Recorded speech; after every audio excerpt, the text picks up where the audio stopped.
Hello बच्चों, जय हिंद। आप सभी का मेरे चैनल मैथ्स ट्यूटोरियल BLS में पुनः स्वागत है। मैं आशा करता हूं कि आप सभी लोग स्वस्थ और प्रसन्न होंगे। बच्चों, आज का जो प्रश्न है वो रैखिक समीकरण से है, जो कि इस तरह से है। एक दो अंकों की संख्या तथा उनके अंकों को उलटने पर बनी संख्या का योग 121 है।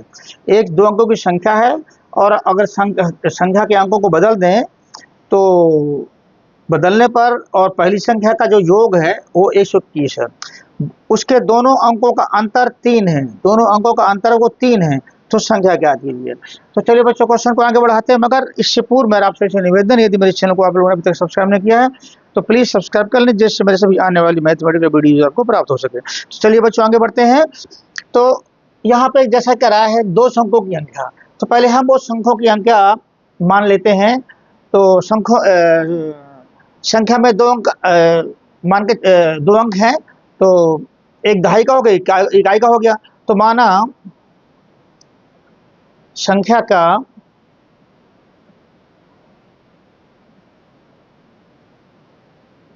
दहाई का अंक x है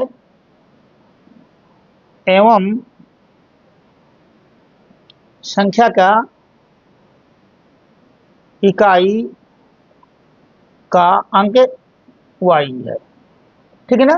तो इसलिए हमारी संख्या क्या होगी, अगर ये हमारा दहाई है, इकाई है, तो दहाई यानी 10x ये दहाई का हो जाएगा प्लस y, ये हमारी संख्या बनी है ना। इसलिए जो 10x प्लस y हमारी जो है क्या हुई, संख्या हुई, संख्या हुई। अच्छा, अब इसको बदलने पर प्रश्नानुसार, इसलिए प्रश्नानुसार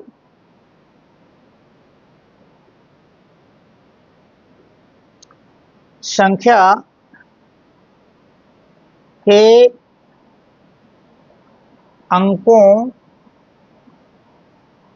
को उलटने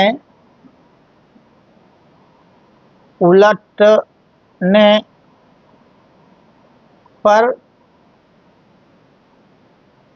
जो संख्या बनेगी वो क्या बनेगी, इसको यहाँ रख दिया, ठीक है ना। ये हमारी हो गई 10y और x हो गई, ठीक है ना। ये हमारी ये पहली ओरिजिनल संख्या हो गई, और ये संख्या को अंकों को पलट दिया तो हमारी ये नई संख्या हो गई। अब पुनः प्रश्नानुसार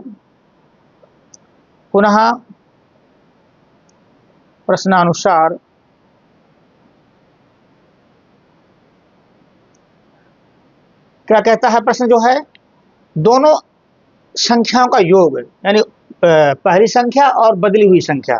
तो पहली संख्या है हमारी 10x प्लस y और दूसरी संख्या है 10y प्लस x, इनका योग जो है 121 है, ठीक है। ये हमारा प्रश्न कह रहा है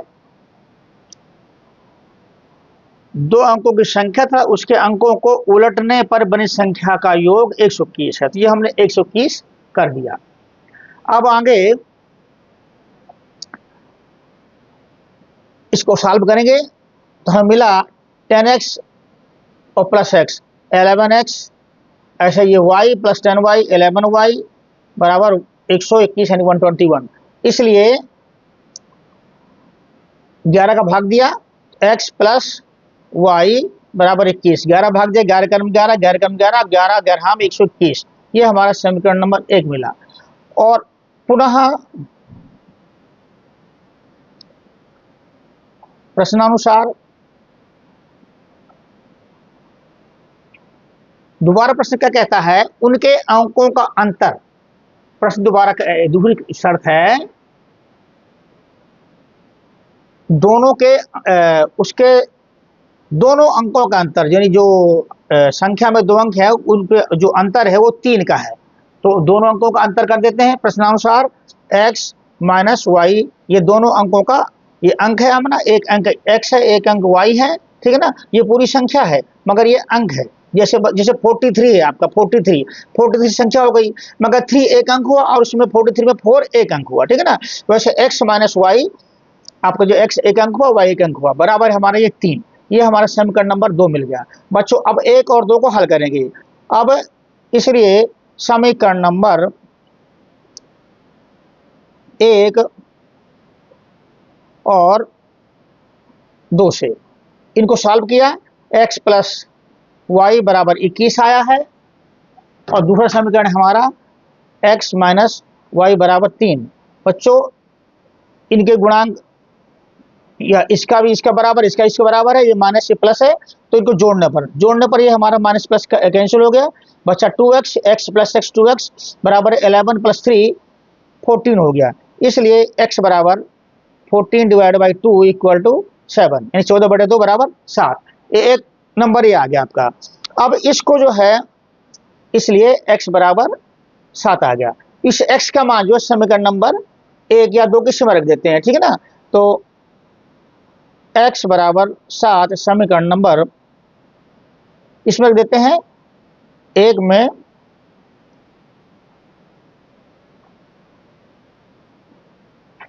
रखने पर चलिए रखते हैं, तो x प्लस वाई बराबर 7 है, ठीक है ना।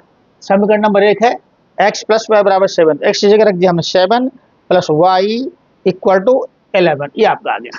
इसलिए y बराबर 11 माइनस 7 इक्वल टू आपका आ गया 4, यानी 4 आ गया। तो आपका जो y बराबर आया 4 आया। अब यहाँ x का अंक एक अंक ये पता है, दहाई अंक ये मालूम हो गया और इकाई अंक मालूम हो गया। इसलिए अभीष्ट संख्या बराबर, हमारी संख्या क्या होगी, संख्या थी हमारी 10x प्लस वाई, ये थी ना, बराबर 10x की जगह रखेंगे, कहाँ गया, x की जगह 7 रखेंगे, 7 प्लस वाई की जगह 4, ठीक है बच्चों। तो ये हो गया 10 गुणे 7 70 प्लस 4 इक्वल टू 74 24। तो जो बच्चों हमारी संख्या आई, अभीष्ट संख्या जो आई हमारी, वो आई 74। ये बच्चों हुआ आंसर।